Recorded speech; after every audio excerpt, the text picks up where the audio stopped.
So before real estate, I lived in Michigan, and I had my securities license, so I did that for 23 years. However, I was building a lifestyle that was kind of trapping me, where I was working less and less. I was dependent on my guy. I'll take full responsibility for that.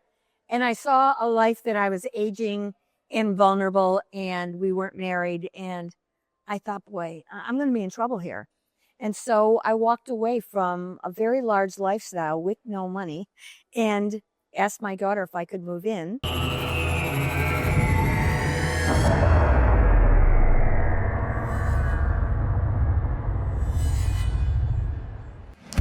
Welcome to the Real Estate Investment Nomad Podcast. I am your host, Natalie Salas, an international real estate expert. Join me as we explore the thrilling world of global real estate.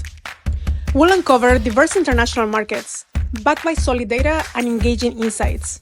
Each episode features expert guests from the hottest markets, providing you with the knowledge to invest wisely and successfully. Whether you are a local realtor aiming to go global or an investor curious about international opportunities, this is the podcast for you. Get ready to transform your approach and achieve global real estate success to become a real estate investment nomad.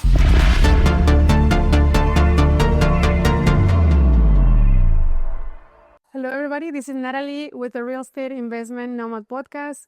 Today, we're in Barcelona with a very special guest, Kathy, and we're going to talk about so many things, but I want to let you introduce yourself first. And also, this is one of our superstars for international real estate referrals, and international real estate connections. So I feel like you've gone through every single aspect of this beautiful field, and we met at an international conference ourselves last year. Yes.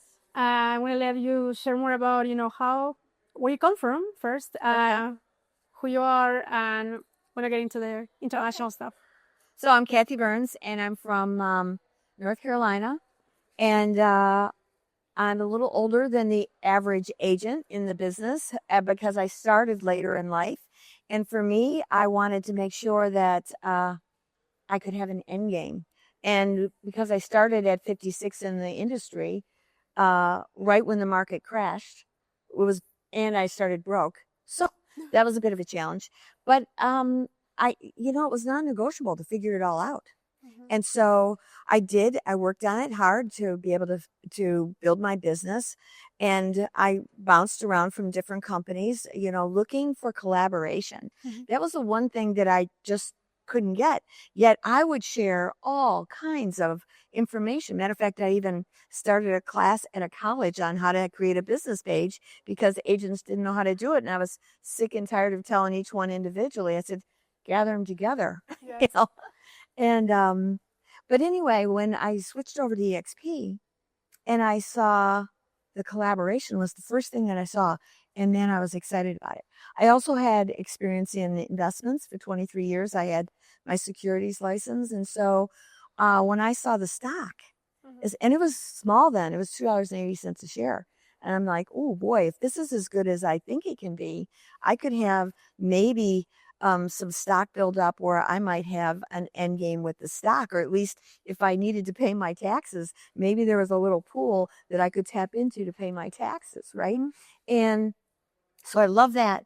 And then when I saw, as it started to grow, that if I liked it this much and I saw collaboration, I saw opportunities for an end game, then I was definitely going to share it with other people. And I got my first rev-share check, which was $48. And I thought it was the greatest thing going because I saw free money opportunity was going to start to happen. So not only did I have the stock, I had the collaboration. I could get little baby checks, even if I got little baby checks. It was something, right? And so I saw that I saw a whole different idea of a company and tech, and I'm a techie. And I fell in love with the company. And then when we started to go global, I said, oh man, I'm going to jump on this. And how can I do it where I do outgoing referrals versus incoming? Because I wanted to do less and less on the business side of it. I wanted to figure out how could I promote it to other agents where I got a percent of that. And I like the idea that maybe I could go travel and write it off because I'm building a business globally. And as tech just kept getting bigger and bigger, when AI happened, I said, "Oh my God, this just made our world smaller and smaller and more connected." And EXP just keeps doing more and more wonderful things that makes the global possible. Mm-hmm. And I love that you said that although you had a late start, you're going at it like 100 miles an hour from where I see you every single time I see you everywhere. Share more about your personal side of things, because have you always been in the real estate side? You say prior to that you were investments. What was before real estate? So before real estate, I lived in Michigan, and I had my securities license, so I did that for 23 years. However, I was building a lifestyle that was kind of trapping me, where I was working less and less. I was dependent on my guy. I'll take full responsibility for that. And I saw a life that I was aging and vulnerable, and we weren't married. And I thought, boy, I'm going to be in trouble here. And so I walked away from a very large lifestyle with no money and asked my daughter if I could move in.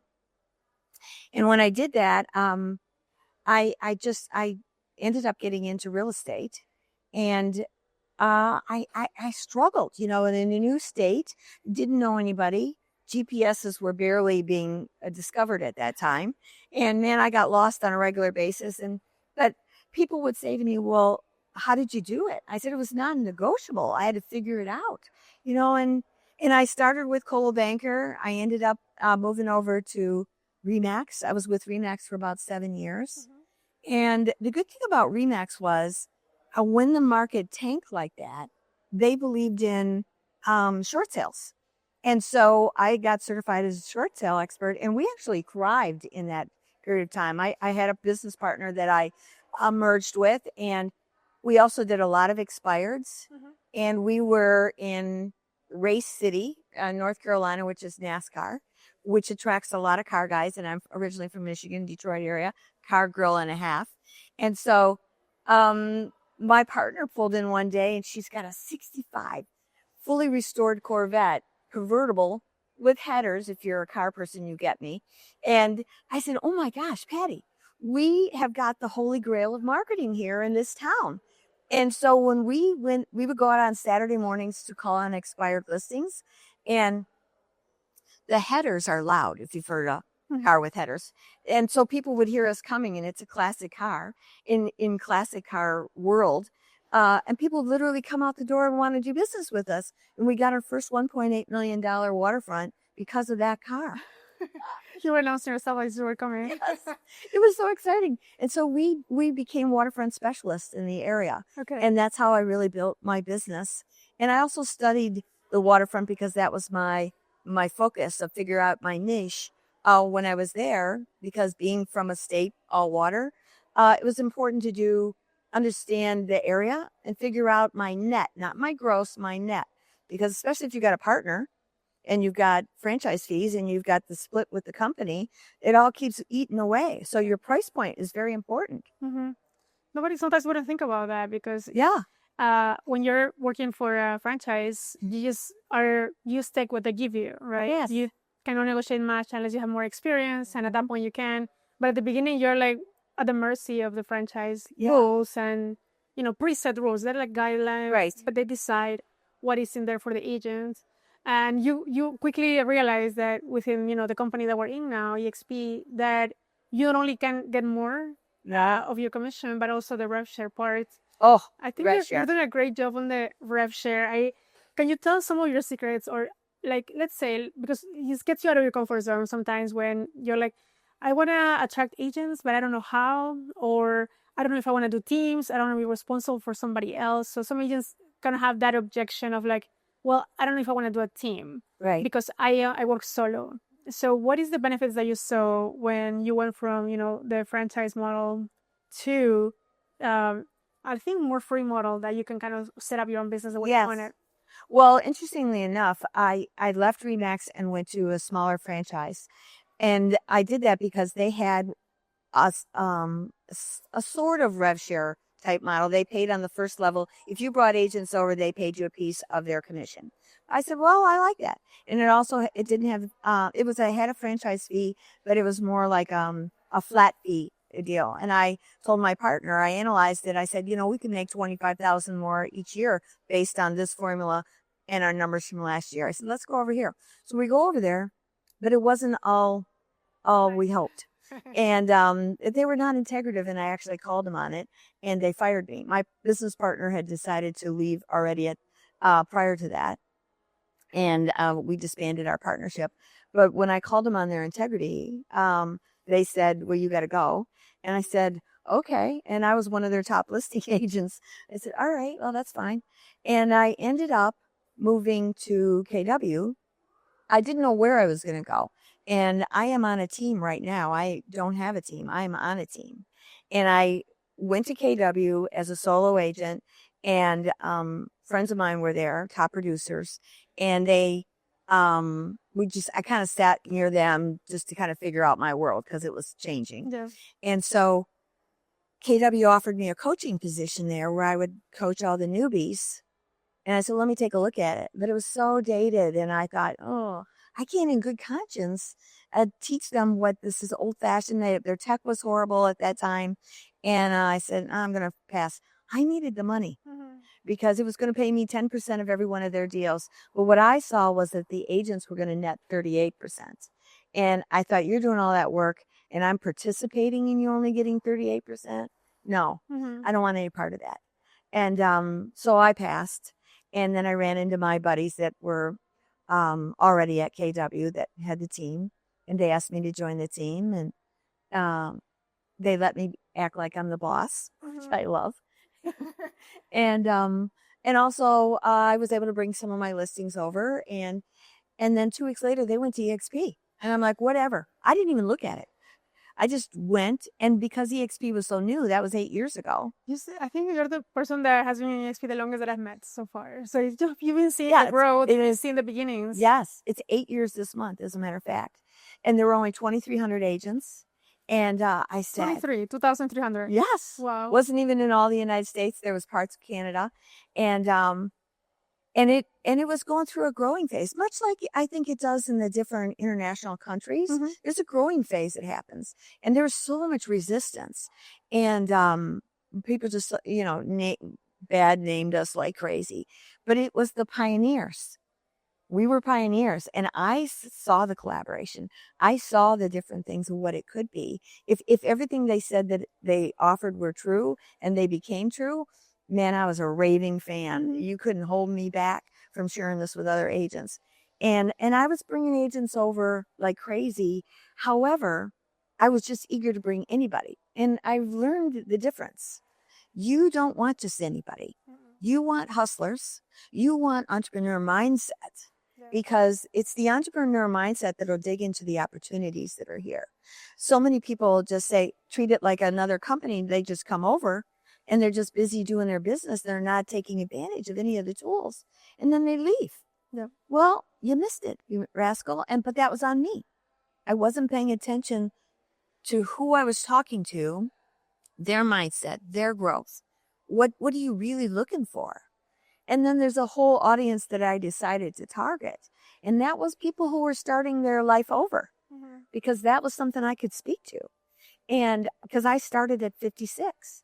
It was 55 turning 56. And that was 2006. So the market was going up. And I also charted it based on my estate planning background. I'm like, something doesn't make sense here. Everybody could get a loan. I could have even gotten a loan, which I shouldn't have.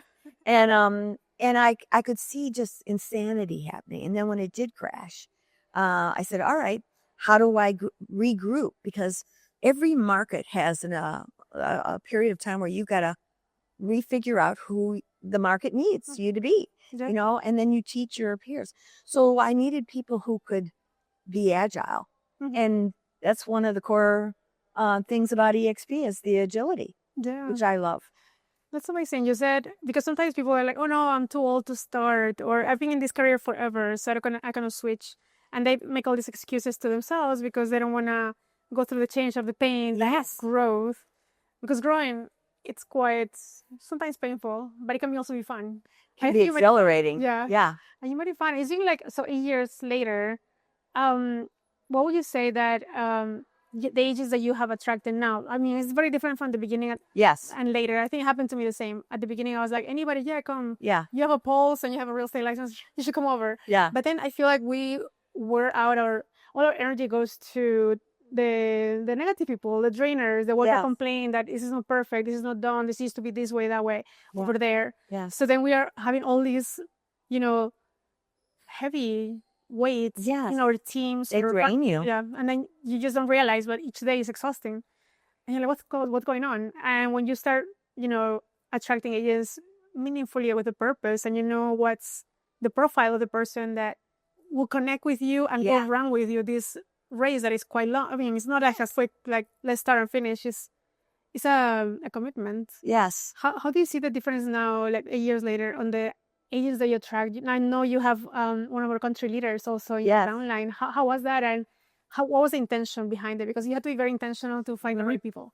Well, I became intentional when they started going global. I said, man, I want a part of this. And so how long ago was that, more or less? That you're like, I want to go on this international path. As soon as Portugal was announced, that was a target for me. Okay. And I'd been there once at that point, but Portugal was intriguing to me. Mm-hmm. And I'd been there in the 90s. Okay. And I have a watercolor. It was so funny. I have a watercolor that I got when I was up in Sintra that a street vendor had painted. And I've had that with every move that I've done ever since. And I'd forgotten where it came from. And I was looking at that picture because it's in my bedroom. And I said, Portugal feels like it's drawing me to it. And he's been calling you all this time. Yes. And so I made a post. I'm a big fan of LinkedIn. Yeah. I think LinkedIn is where your power players are. And so I do a lot of posts on LinkedIn, and I made a comment on somebody's post. I don't even know who. And I said, I was looking for a realtor in Portugal. And this woman responds and she goes, I'm a realtor in Portugal. What are you looking for? And I said, I want to know, I'm looking for realtors in Portugal. I want to grow a business over there. Mm-hmm. And she said, well, I'm coming to the States and I'm doing a roadshow all about Portugal. I said, where are you going? And she goes, she was coming into West Palm. I said, shoot, that's a quick airfare for me. Yeah. I can what day are you coming? And she was telling me about a day that she was going to be there. And I immediately went on all my social media. I said, who wants information on Portugal to buy in Portugal? I've got a woman who's coming in doing a roadshow. I'm going to meet with her. I can connect you with her if you want it. I want your name, your email, and your information. I had 22 leads for her when I flew down and met her. Mm-hmm. So she was blown away by that. And, she was discussing, we were having lunch about how she didn't have, she was overwhelmed with their staff and stuff. I said, you can hire VAs. I said, I can teach you how to hire them efficiently and start at this price and how you work it up. But it's not so much the price. It's how they're already trained and how you can then see the qualifications of their personality and everything. Yep. And so she was intrigued with that. And I said, now, are you using AI in your business? She goes, no. I said, I can help train your agents. So I did this from giving. And so the relationship started. And last year we had EXP Con International. Our first one was in Lisbon. Mm-hmm. And I said, if I pay for a VIP ticket for you and your general manager, would you come? And she said yes.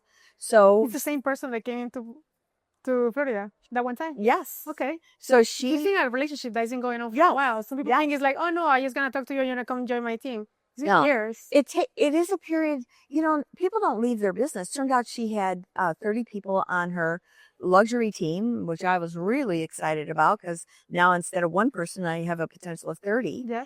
And I knew that we could change their lives. Mm-hmm. I knew that we could change their lives because of just the stock alone, mm-hmm. From them doing business. Yeah. And the opportunity to take a % of their stock, their commission, and buy stock at a discount, and it being liquid, then being awarded that. I saw that they would be getting something they never got, and she would be able to be basically introducing a benefit to her entire team, mm-hmm. right?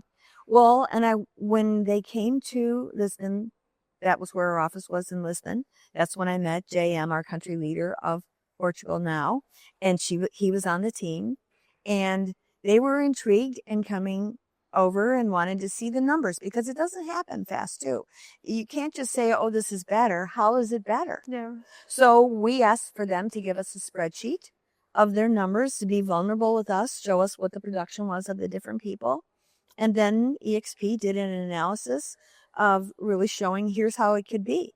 And here's different ways that you could strategize it, because it isn't just one thing when you're talking bigger teams. And also EXP has incentives for large teams. Yeah. And so all of that has to be into play. And that's why getting connected with the country leaders is very important. The country leader at that time was not great. And they were going to offer her general manager the country leader position. Well, and she was even offered an opportunity to be in charge of Europe, bringing luxury to Europe. Unfortunately, she chose not to come. But JAM, her general manager, he did. I was worried at first that he had an alliance to me, that he would pick me as his sponsor, but fortunately he did, because she made the decision not to come. So he picked me as his sponsor. So that was a blessing. That's amazing. And he's really been instrumental for Portugal. And then I met Lisa Bozeman, who I freaking love, and I have co-sponsored with her, which is another thing that just keeps happening at EXP. They just get better and better and better. Yeah. Oh, you're gonna love it. That's amazing, because like I said, some people get impatient and they think this doesn't work because people don't jump onto, your team right away, or not team, like a family, your downline, or just the support that you provide. Yes. And it takes more than a month, more than one coffee, more than a meeting, more than an analysis, numbers. You need to share, how is it different, like you said. Right. Sometimes we just assume like, oh yeah, just because we are successful in this way, they're going to click with that. And international is not the same, because people have different needs, and without listening to their pain points, let's say, it's hard to help them resolve those. And how I helped her, she told me that she had business in the States. That's why she was coming to the States to do the roadshow. And I said, what do you need in the States? What is your need? And she said, we need buyers. And I said, okay, where are your buyers coming from in the States? She said, California. I said, okay, are they typically luxury people that are buying second homes or investment properties? She said, yes. So see, I was asking questions of what she needed. And I was never asking her for anything. I was giving. And I said, okay. I saw we have an internal thing called Workplace, and I saw a post in there that there was an agent in Kentucky who had a client who was interested in purchasing in Europe, and he wanted to buy a hotel that he could rehab. So I reached out to that agent, EXP agent, and I said, would they be interested in Portugal? And he goes, maybe, let me see. So his guy said yes. And I said, I saw a listing that she had for 35 million. What's his budget? And he goes, that would probably work. Like, great. Perfect match. Right. So I wasn't expecting any commission on this, because the agents in Kentucky would be the referral partner, right? Yeah. But I would be the connector. Sometimes it's important just to be the connector. And so I knew if I got her a potential $35 million deal, she's going to see that I have the opportunity through our resources at EXP to bring her business. So we did a Zoom call, connected, and that referral went to her firm, and she was not EXP. And it turned out being a $5 million hotel. And I'm like, wow. So while we're on the Zoom call, the guy says, what I really want, in addition to that, is a hotel. And he goes, I'd like it right outside of Paris. I said, done. I'll make that happen. I had no idea if I could make that happen, except that I'd been at Lisbon, and some of the guys in France were talking about how they had castles. Yeah. And I'm like, I'll find it. Yeah. And so I called, I went on our internal thing, and I said, has anybody got one? He said, I got one. It's not right outside of Paris, but it's right outside of here. Think you're interested? I tell my guy in Kentucky, and he talks to him. So they were working on that. And that's the beauty of it. The tools that we have at EXP allow us to stay connected so internationally, as well as in the States, in Canada. And when you are empowering people who have a maybe interest, also I went into it that she may never say yes. Yeah. And she didn't. She said no. And she says she's not coming. And that's okay. Unfortunately, about 5 of her agents have already come over to EXP. And most of them are in my organization.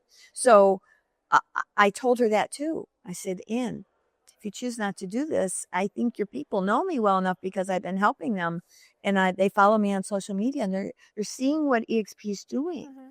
And she goes, "We're not coming." I said, "Okay, I respect your decision. I let that go." Yeah. But it's benefited me with JM, our country leader, and I just think everybody needs to explore it, but you have to have an open mind of how it may take time and how to give, and be prepared for them to say no, even over a long period of time. Exactly. You're gonna be like expecting, like we we're just talking with Daniel, like sometimes it's just giving and without expecting that receiving because it might not come like you said. Yes. But everything that comes around it because of the energy that you're giving out is just what comes back to you naturally and organically without pushing. Yeah. I love that story that you share, especially with the rev-share that you've been building. International is not easy because it's more relationships. Sometimes you have to understand which market you're going into. Not everything is the same. Less technology, no MLSs in different countries. A resistance to technology. Exactly. And then the resistance to, I have my company, I don't want to belong to anybody or report to anybody, which is not the case in groups. Nobody has a boss, so to do your business however you want. And nobody absorbs you. Like, let's say, you're not acquire, you're just partnering up to grow. Yes. So it seems having those conversations that are a little bit difficult with different countries. Yes. Which ones do you see that are more open to let, I mean, we're an American company. Some agents or some, let's say, members can be aggressive too, to push here to this. And then when instead of listening, we are pushing. So we have to sometimes I feel like when I'm in Mexico to push the brakes quite a bit because I'm like, oh, let's get things done. And they're already like, wait, we're having breakfast or we're going to have lunch first. And when I get to know each other, how those cultural nuances have been working out with you? How quickly do you adapt, or do you read? Do you go what you do? How do you, or you just read the room? Well, I do read the room and I read people. I use the DISC profile a lot. If you're familiar with that, it's really great and I'm a car person, so I look to what kind of car they drive, and I can tell their personality style a lot in a car.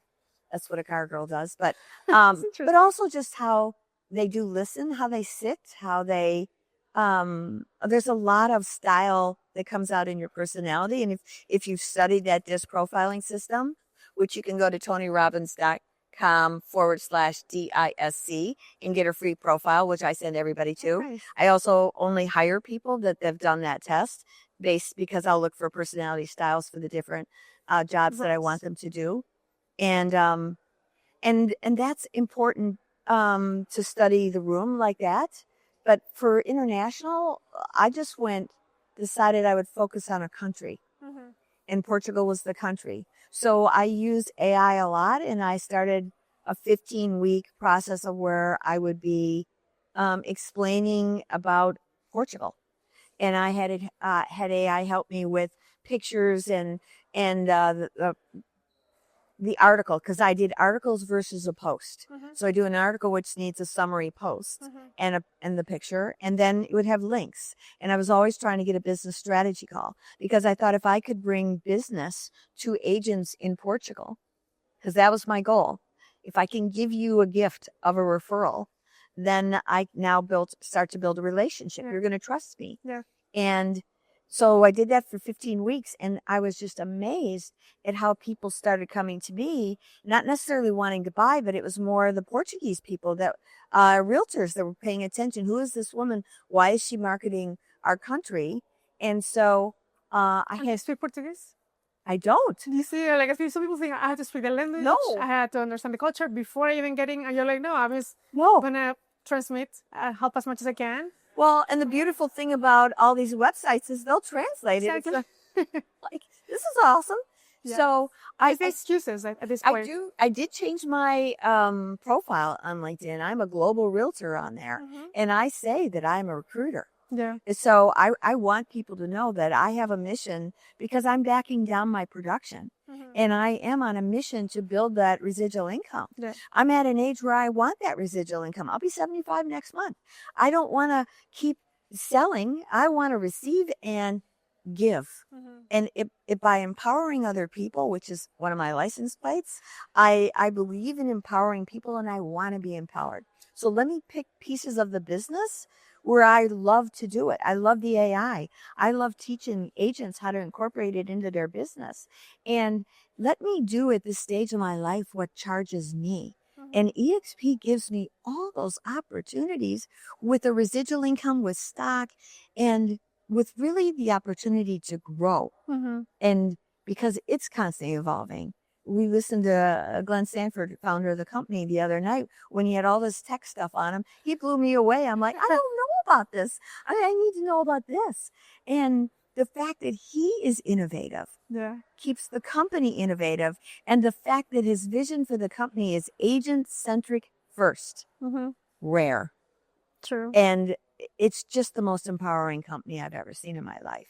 I love your passion because you said you're almost 74. It doesn't look I'm like 75. I'll be 75 next month. It doesn't look like, because the energy that you have, that life inside of you is like just nonstop. Yeah. I feel like, people will get attracted to that.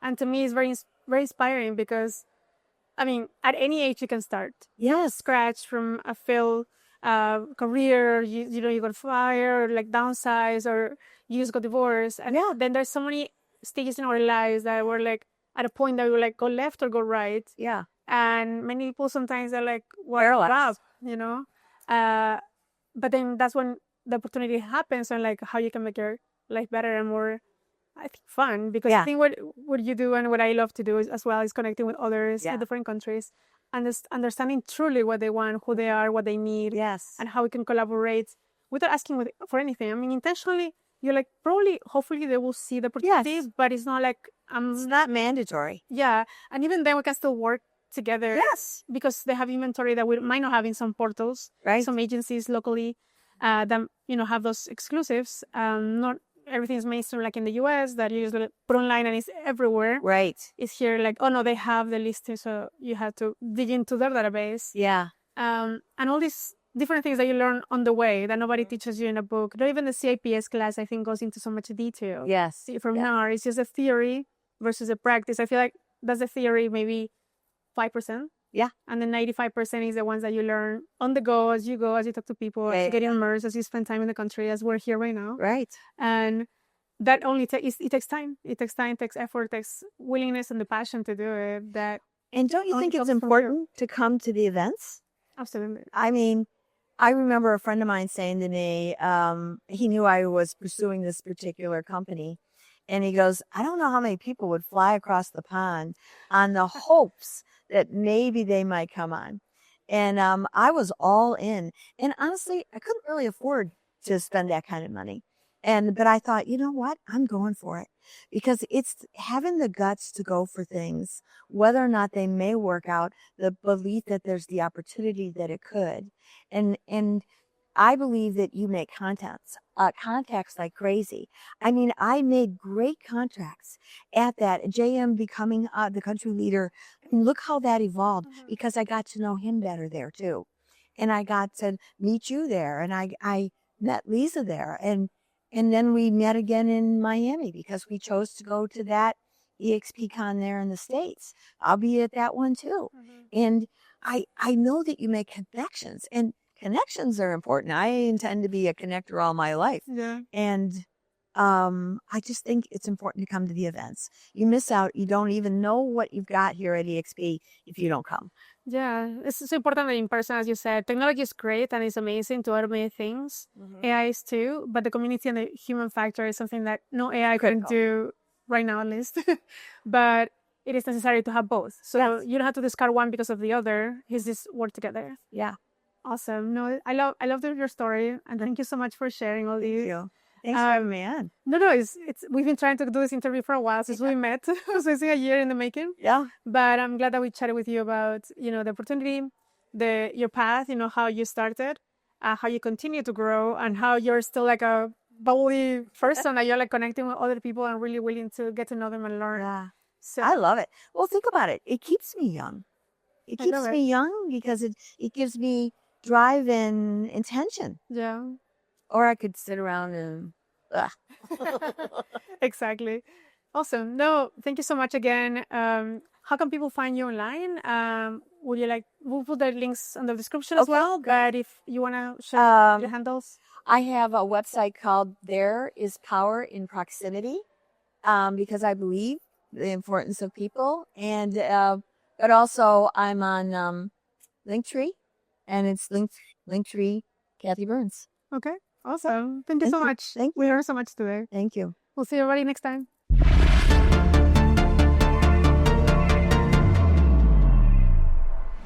Thank you for joining us on the Real Estate Investment Nomad podcast. I hope today's episode has inspired you to explore new horizons in global real estate. Remember, the world is full of opportunities waiting to be discovered. And with the right insights, you can turn those opportunities into successful investments. If you enjoy the show, please subscribe, rate, and leave a review. Your feedback helps us bring you the best content possible. Don't forget to follow us in social media for more resources and updates. Until next time, my friends, this is Natalie Salas, encouraging you to think big, invest globally, and transform your real estate journey. Safe travels and happy investing.